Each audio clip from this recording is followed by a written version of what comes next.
Hey, I'm Jamie East, and today's episode of The Smart 7 is sponsored by Vodafone Business in partnership with Samsung. If you're running a business, any kind of business, you're probably spending some time thinking about AI, what to do, how much to use it, and how to get started. The answer could be in your pocket. The Samsung Galaxy S25 Ultra, powered by Vodafone Business's reliable award-winning network, will help you unleash your productivity through brilliant built-in Galaxy AI. And over the next few weeks, we're going to answer some of the questions you might have about how best to unlock the power of AI in your business. For example, what apps or functions can deliver the biggest time savings for my business with AI? AI can save time by automating repetitive tasks like email drafting, customer support chatbots, document generation, scheduling, bookkeeping and marketing content creation. For example, Galaxy AI, available on the Samsung 25 Ultra, offers tools like Chat Assist, which suggests replies, real-time translations, sentence style changes and proofreading to unleash your productivity. Getting back to the Samsung Galaxy S25 Ultra, to take advantage of the features and change the way you do business, you'll need a Samsung account and a network connection. To find out more, search Vodafone Business Samsung, and for network verification, go to vodafone.co.uk/network. On today's Smart 7, Boris Johnson appears at COVID inquiry, Donald Trump cancels meeting with Putin and much more. It's Wednesday the 22nd of October, it's National Nut Day, and happy birthday Jeff Goldblum. The Smart 7. It's news, but not the news.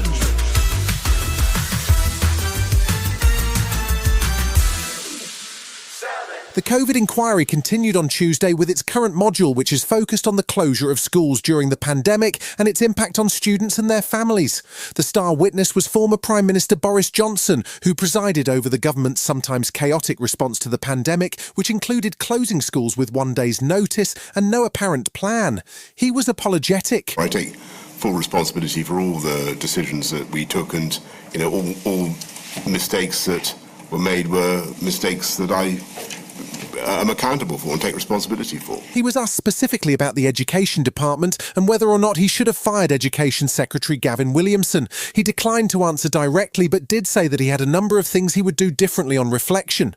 Sky News education reporter Anjum Pirbakos was a teacher during the pandemic years, and she says it was absolute chaos in the classrooms. It was incredibly frustrating, I think, for teachers and school leaders who were having to make decisions on a daily basis, like you say, but with little guidance and direction from government. And often it would be at the beginning of a holiday where there'd be some instructions or some decisions that were being made, and they'd be very late in the day.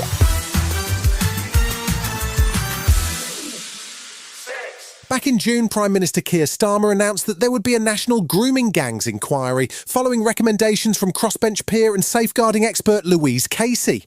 However, the inquiry has not yet begun, and this week has seen a series of blows, including 3 of the abuse survivors withdrawing from the process over concerns about the scope of the inquiry and who might be appointed chair. The only remaining candidate is a former Deputy Chief Constable from Northern Ireland, Jim Gamble, but the survivors are concerned that putting a former police officer in charge is the equivalent of the state marking their own homework. Tory Shadow Justice Secretary Robert Jenrick says it's important the chair is impartial. The victims are being badly let down. Almost every part of the British state is implicated in this scandal, from the police, social services, councils, politicians, who either were part of it and essentially covered it up. Safeguarding Minister Jess Phillips is under pressure to get things back on track, and lawyer Richard Scorer says getting the truth for the victims and survivors needs to be the first priority. We need to look at those scandals in a focused way, and we need to look at individual accountability within police and social services. And I think if there's an attempt to dilute it, I don't think survivors will accept that.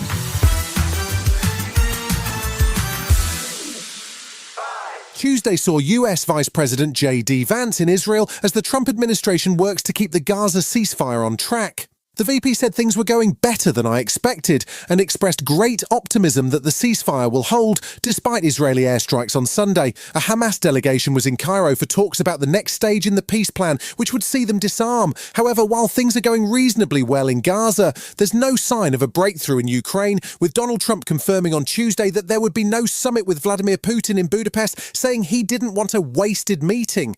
That statement followed a call between US Secretary of State Marco Rubio and Russian Foreign Minister Sergei Lavrov. Lavrov says as far as Russia is concerned, there's been no change since the last summit. I want to officially confirm that Russia has not changed its position compared to the understandings reached during the extensive negotiations between Putin and Trump in Alaska. We remain fully committed to this formula.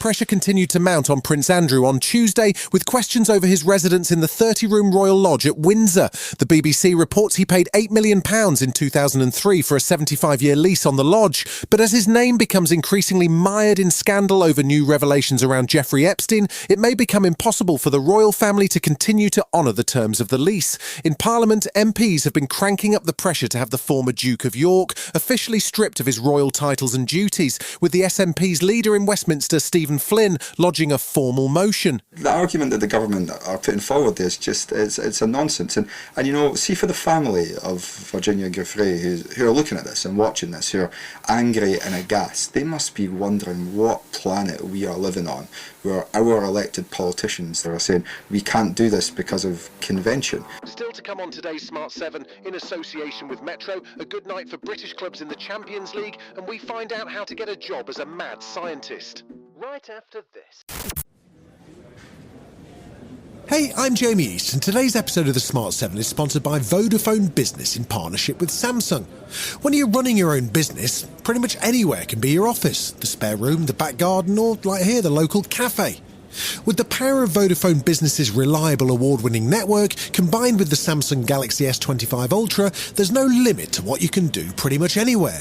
And over the next few weeks, we're going to answer some of the questions you might have about how best to unlock the power of AI in your business. For example, what apps or functions can deliver the biggest time savings for my business with AI? AI can save time by automating repetitive tasks like email drafting, customer support chatbots, document generation, scheduling, bookkeeping and marketing content creation.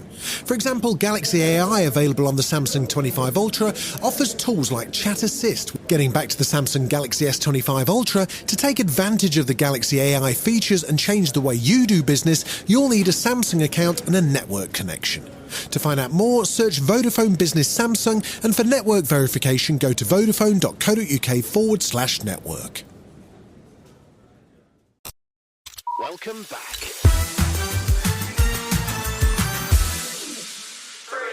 The Champions League was back on Tuesday with 9 games, including Arsenal, Man City and Newcastle all in action. Barcelona had an early kick-off against Greek side Olympiacos, and they racked up a 6-1 scoreline with 2 goals for Marcus Rashford.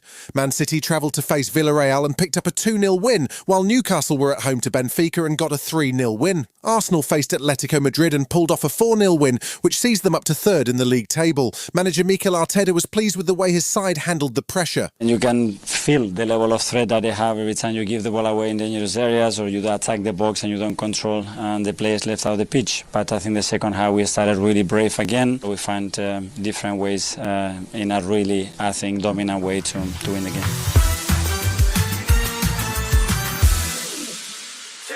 There are many ways to get a job in Hollywood, from good old-fashioned auditions to having a famous parent, but Oscar Isaac may have come up with a new technique. He plays mad scientist Victor Frankenstein in Guillermo del Toro's new version of Frankenstein, which is due to drop on Netflix on November 7th. He's previously starred in X-Men and as Marvel's Moon Knight, and he also won a Golden Globe for his work on miniseries Show Me a Hero. However, he says the way he got the role of Frankenstein is something else entirely. We weren't even meeting about the movie. We just, I went over to his house to, have some Cuban food. And No way. we were sitting there and talked for 2 hours about our dads and about being dads and about the fear of, passing on pain and, how do you get out of that? And then at the end of that, he's like, I think you need to be my Victor Frankenstein.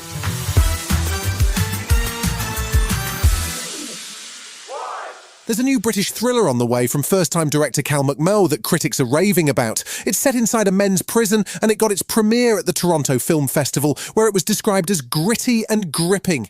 It stars David Johnson as a petty criminal who has nearly completed his sentence when he gets a violent new cellmate played by Tom Blythe, and things go from bad to worse. It's called Waste Man, and it's due to hit cinemas in February. You are this close to getting out of here.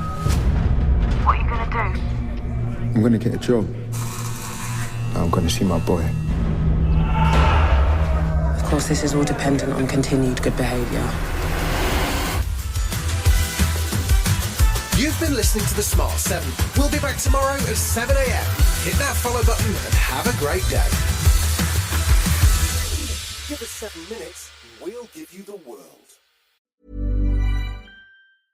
Skip the gym, not the workout. With Hydro, you get a full-body workout in just 20 minutes, hitting 86% of your muscles in one smooth, low-impact motion. And now there's the new Hydro Arc, Hydro's most advanced rower yet. Arc introduces Hydrometrics, tracking your power, endurance, and precision every time you row, so you can actually see your progress. Go to hydro.com and use code ROW to get $100 off any Hydro rower, including Arc. That's HYDROW.com,